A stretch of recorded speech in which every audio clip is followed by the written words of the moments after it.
Hello, I'm Matt Toffee Blues, your source for all things Everton. I'm James Pendleton and I'm here to give my instant match reaction to Everton's dogged, hard-fought, well-earned, horrible 1-0 win over Brentford on Saturday. I mean, I'm absolutely delighted about this for so many reasons, but I just think the fact that we were winning the game for like 96 minutes or whatever it would have been, you know, you had in the added times for both halves and stuff, and the fact that we literally scored after 35 seconds, it's ridiculous, and I'm just so pleased. And there's a lot of things Evertonians have gotten used to over the last year, you know, being crap, owners being a disaster, loving the player one week and then him messing up the next week, or even in the same game at times. One thing I've got used to is not winning games, but when we do win games, we are very much used to grinding it out and it being horrible. United, Palace, Chelsea, you know, this season, Southampton away. Obviously, we haven't won that many games this season, but West Ham earlier on the season, Arsenal, Leeds. You know, it's so rare that Everton can see out a result and it's comfortable. I think Palace is the only one this season, from what I can think of, and that's just horrible to think about, really, when you consider how many games in that time we have won between, well, what we're probably going back to our last season, really, because we won a couple of games like Brighton. We won 2-0, we won Southampton 3-1, won Burnley 3-1. You know, I think you go back to that time, we won Norwich 2-0, which was a bit ropey until sort of 70th minute when Decore scored. I think since Norwich, which was like September 2021, I can think of Palace at home under Lampard. We won that by more than a goal. Honestly, that could be the only one, you know. I'm just trying to think. Oh, Leeds as well. Sorry, Leeds. Yeah, Leeds at Goodison last season. We won 3-0. Very comfortable, really, wasn't it? They had the bar, I think. But we were 2-0 up at half-time, which, again, very rarely happens. But, yeah, I think they're the only two games since September 2021 in the league, maybe even in the cup, you know. We beat Bournemouth by a couple of goals, didn't we? Point being is that we just win so few games by more than one goal, and today was just another sign of that. But I think anyone who watched that game knows that it was, I think Thomas Frank actually said it after the game, that it was a game of two halves. Everton were far better in the first half. It should have been more than a goal up for a couple of different reasons. And then the second half, it was just an onslaught, a barrage. Brentford, I thought, were really good. And we're lucky to get out alive, I think. It's probably a fair reflection in terms of the fact that they had so much of the ball in dangerous areas. We were not helping ourselves at times, and I think the fact that this was the game that we won, but last week, where again I thought we'd probably deserved to win, we didn't win that game when Forest had a tenth of what Brentford had today is remarkable. It's just one of those bizarre things, and I think that's one massive thing you can put towards the crowd. But yeah, I say, if I go back to the first half, I mean, McNeil, it's a brilliant goal that after, say, 35 seconds.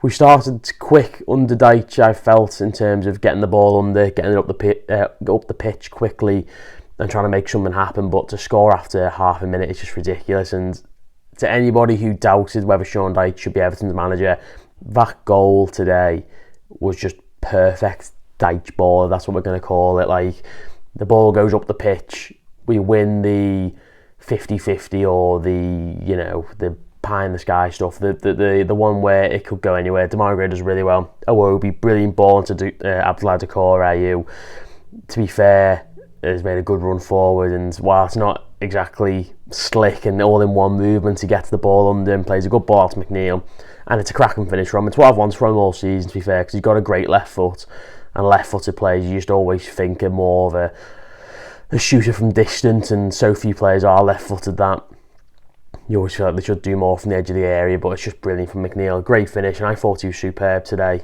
Certainly for the first sort of 60-70 minutes, I thought he was very good, and in the first half I thought he was brilliant, and he has been since Dyche come in. I think people have still got some doubts over him. I understand that. I know he's not a perfect wide player. I know he's not chalk on his boots, running the players constantly, rapid or anything like that. I understand that, but he's technically a really good player, and I thought today he was very good, and it's a brilliant goal from him.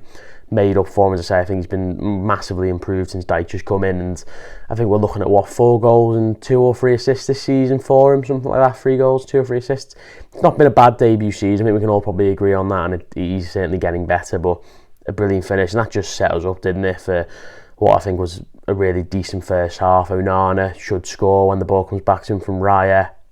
bit unfortunate, but you then had the one with Iwobi, which I couldn't even really see from the upper gladys. That it was just pinball. I had no idea what was going on, and when I saw at half time the highlight, and I see this great chance for Iwobi, and I didn't even see that. I thought it was an unbelievably good opportunity, but Raya sort of makes amends for the spilling the Onana one and makes a decent save. And in between that, Brentford had plenty of the ball, were in dangerous areas quite often, had a couple of set pieces, corners and stuff, but they didn't really have much. A couple of shots straight at Pickford, which I think on a normal day probably just catches, but both of them were powerful efforts, to be fair, from Barlow and from Tony.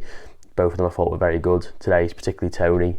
He gave us a real tough opponent to play against, and I thought he did well today, but Pickford saves them. And then comes the moment of controversy now. I mean, obviously, I came on here the other week speaking about the Villa game, and I said that what was a penalty wasn't a penalty, but I'd only seen that one angle, and I've seen the one since. Obviously, I saw it pretty soon after, to be fair, and it was quite obvious that it probably was a penalty. It just from that angle, it didn't look like one. Whereas today, I made sure to see as much as I can, and it really does not look like handball. What can you do? What can you say?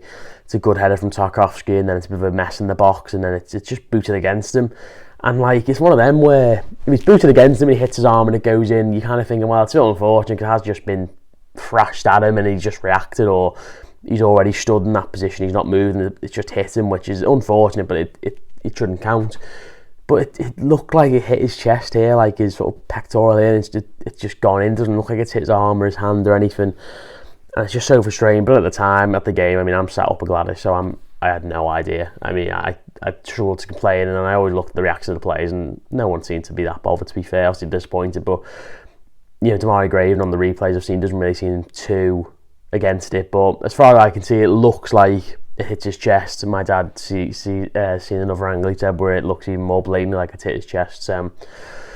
Very frustrating. We'll see what happens when the dust settles on that one. It didn't matter today, but hopefully we can get a bit of luck next time something like that happens, when maybe it matters a bit more. But second half, to say, it was a game of two halves. We offered nothing going forward second half, and that was really disappointing because I felt like we could have got at Brentford, but I think maybe they just kind of figured that Brentford were going to improve. Let's see how we can kind of exploit that as they go forward. The end of the game with Saman Godosh and Brian Mbeumo at fullback or wing back, it was just bizarre. To be fair, when we played them last season, they had Vitaliano playing centre half because we were down to 10 men, so they were just peppering us for 70 minutes or whatever it was after Brentford got sent off. But yeah, Brentford were very, very good, but they only created one chance that needed a save from what I can think of from Pickford, and it was right at the start, the 47th minute, ball over from Hickey, and it goes to, I think it was Rico Henry, the other fullback, who heads it. I believe he actually scored in the 3-2 game last summer, did he not? That was obviously nice to see him not score today, but brilliant save by Pickford, right in the rather not mentionables. He's just been fantastic for us this season, I think, and another real big top class save. He didn't get the reward he deserved for the brilliant save made against Villa the other week, but he got a reward today. That was pretty much all they had to do in the second half.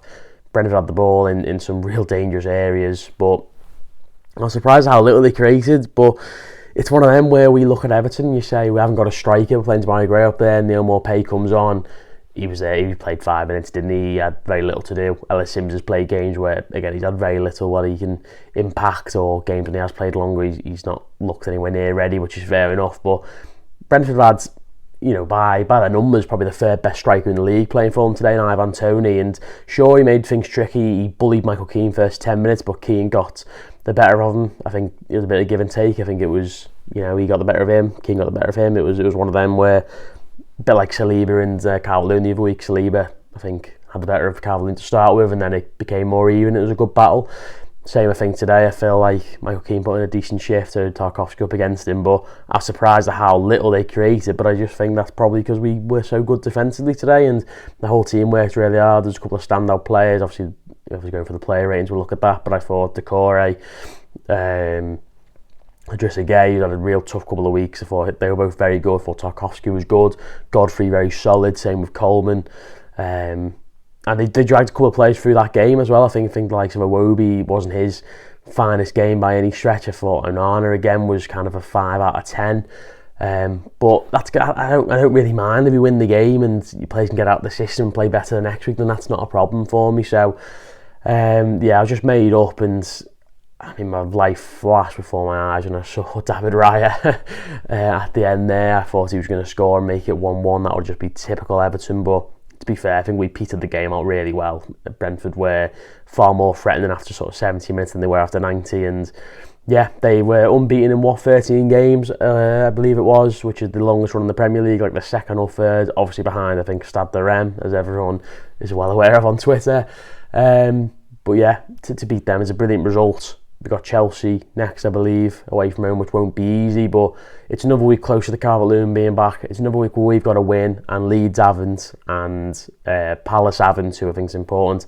Leicester haven't. At the time of speaking now, Southampton haven't played, nor West Ham, so we'll see how they get on, obviously. But yeah, Everton have won a massive game of football, and that feels great to say. So make sure everyone drops us a like, let us know what you thought about the game, and make sure to subscribe if you are new around here. Thanks very much, and we'll see you next time. Up the toffees.